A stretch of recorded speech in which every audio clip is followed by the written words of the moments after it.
बरतानिया का शहर नॉटिंघम ये कितना खूबसूरत है, इसकी कौन सी इजादात हैं। जब पाकिस्तान से आया तो सीधा इसी शहर में आया, उसके बाद फिर हिले नहीं इधर से।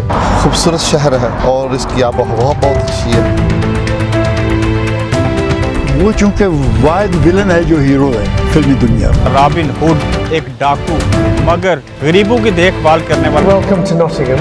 Thank you. दो जुर्म ऐसे हैं अगर कामयाबी से मुकम्मल हो जाएं तो उनकी सजा नहीं मिलती। There's a vibrant city scene, lots of restaurants.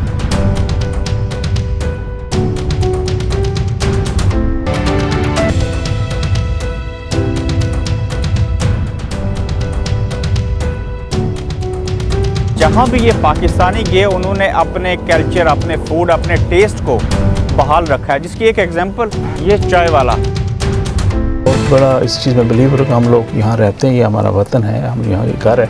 So I like this city because there are really nice lake, parks and other structures. Just to visit for the day.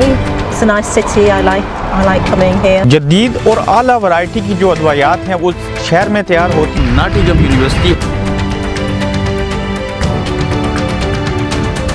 मैं बहुत से कई सौ लोगों को ऐसे को जानता हूँ जो यहाँ की पॉलिटिक्स में और बड़े बड़े ओहदों में हैं। आपको एक ऐसे बागी से मिलवाएंगे जिसका नाम robin hood. Robin Hood. Robin hood ये वाकई एक हकीकी किरदार था या एक फिक्शनल स्टोरी था।